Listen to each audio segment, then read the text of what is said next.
I was sitting outside, having a smoke, when I struck up a conversation with a couple sitting by the small duck pond behind the hospital.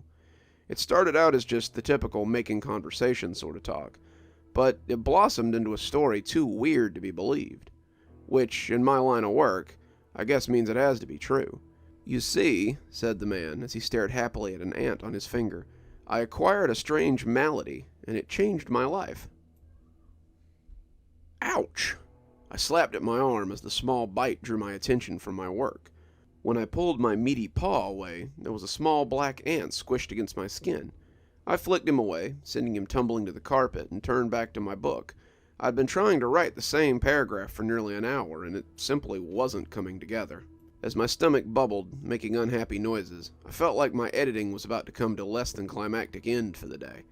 I'd only recently gotten past the terrible stomach pains that had plagued me for the last few months, and it seemed an ill omen to hear it rumbling like that again. I'd been worried that something was really wrong, but as the pain lessened, I thought about it less and less. After all, if the pain was receding, then it must be getting better, right? I scratched at my scalp absent-mindedly as I thought over the next line. First the stomach pains, and now these creepy crawlies. It's funny how seeing an insect can make you itch without thinking about it. Even if you don't feel anything on you, simply knowing that an insect was there is enough to make you feel itchy. Case in point, as I sat working on my manuscript, I could swear I felt something crawling along my neck again. I scratched at it, expecting to find nothing, when my fingers found a small, fleshy lump that popped beneath my nails. My fingers came away with yet another ant. I flicked it away, searching my desktop for a trail of little buggers that I must be putting my arm on. My desk was clean for once, though. No coffee cups, no empty plates, nothing to attract a colony of ants. Where the hell were they coming from? I hadn't been outside today, and there was nowhere inside I could have picked them up at. I glanced around the floor, sure I would see a line of them going from my office garbage can to the door, but the floor was clean too. There was no reason to see any ants, but even as I thought about it, I felt something crawling across my arm. I slapped at it and found another dead ant on the tip of my finger. I turned back to face my computer, wanting to be done with my proofreading. The book had been coming together for years now, and I was nearing the point of its completion.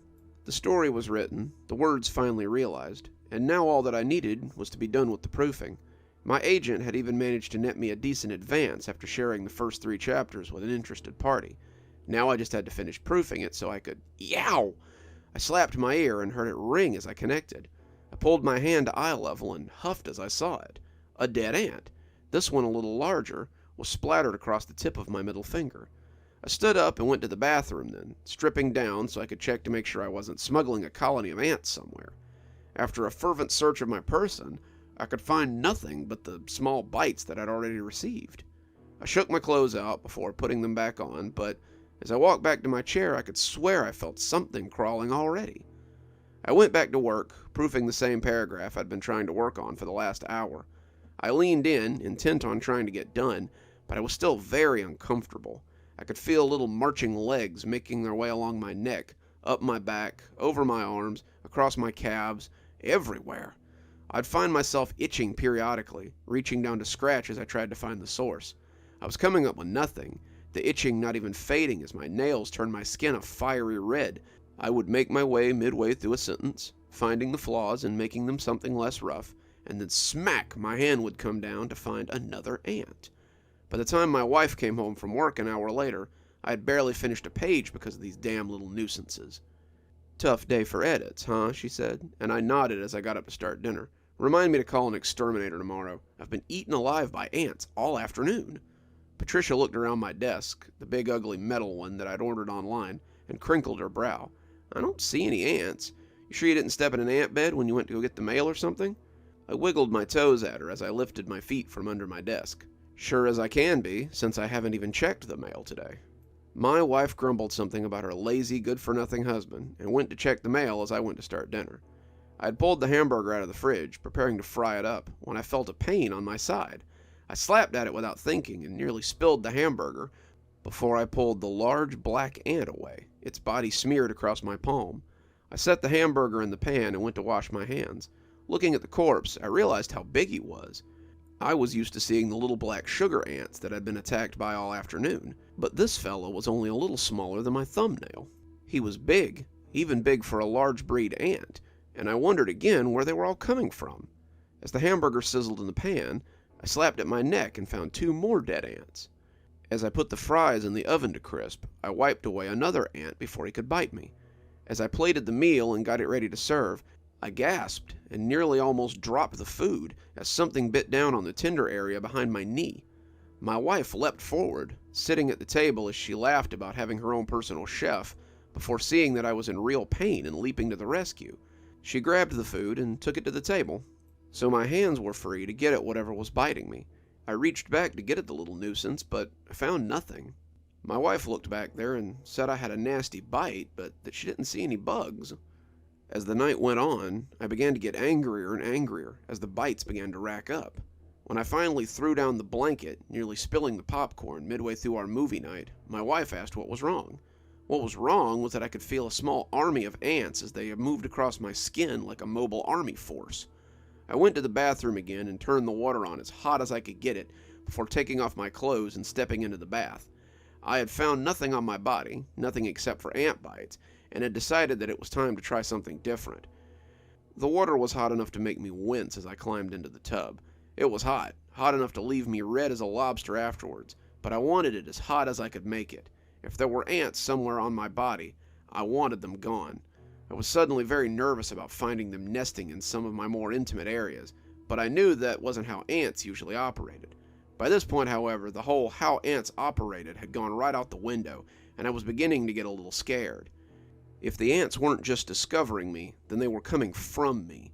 That thought was as frightening as it was implausible, but I was honestly running out of plausible options. As I hunkered down in the steamy water, I could feel my skin beginning to burn. The ant bites weren't happy about being immersed in the hot bath, and I sighed as I closed my eyes and soaked. I thought that maybe I would wash while I was here, thinking about scent trails left on my skin by the stray scouts. For a moment, however, I was content to just soak, my muscles and bones loving the excuse to let the heat burn the ache out of me. I heard a soft sound, bubbles floating to the surface, but I ignored it. When I heard it again, I thought maybe the air was floating up beneath me. When I opened my eyes, intending to grab for the loofah, washing was suddenly the farthest thing from my mind. The tub was boiling with little jets of ants as they floated to the surface in droves. I could see a cloud of them forming on the water, the black ants clumping as they grew in volume. They were dead, that much was certain, and they floated on their backs childishly. I would have almost laughed at the ants, all of them seeming to play dead, but I was horrified by the appearance of them all at once. I came messily from the tub, slipping on the tiles and going down on my backside. When my wife came running into the room, I tried to explain to her what had happened and told her to look into the tub if she didn't believe me. When she looked, however, she said it was just a bath with some small bubbles swirling on the top. I glanced over the edge of the tub and realized she was right. The dead ants were gone. She helped me dry off and took me to bed, setting me in my bathrobe and telling me to relax. "Maybe all that editing is starting to get to you," she suggested. As the darkness pressed in around me, my wife snoring comfortably beside me, I sat and felt the ants crawling across my skin. It was impossible. They couldn't be there, but I could feel them nonetheless. They did not seem to want to bite, but they seemed more than willing to chase and caper across my skin. I shuddered as I lay there, my mind beginning to scamper and thrash like a rat in a cage. I hadn't bothered to cover up, my fluffy bathrobe more than enough to keep me warm, and I could feel the little devils as they swarmed and writhed beneath it. It felt like an entire nest was moving on my chest, and my hands shook as I reached to draw the edges apart. My wife woke up as I started screaming, the dark splotches thicker than the chest hair that had already occupied the space.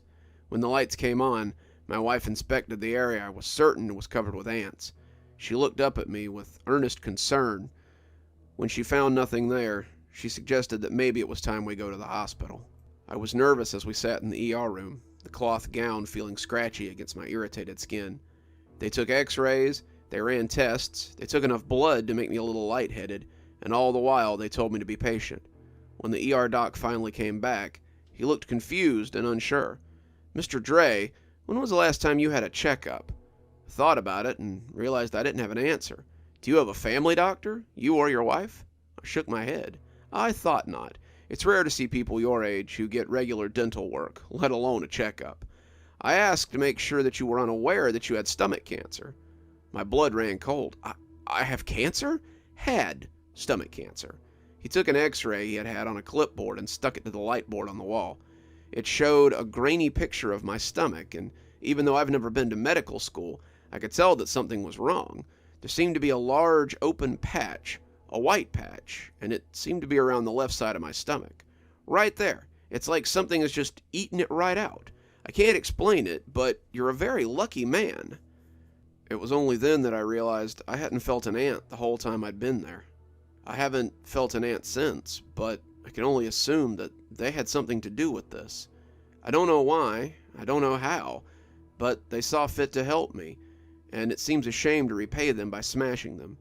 I've started going outside more, spending more time with nature. Now the touch of an ant reminds me of what I gained from my sudden and miraculous infestation. I nodded as he finished his story, telling him to take care as I went back to my station. Ants. Well, not the weirdest story to come out of this hospital, but a weird one, nonetheless.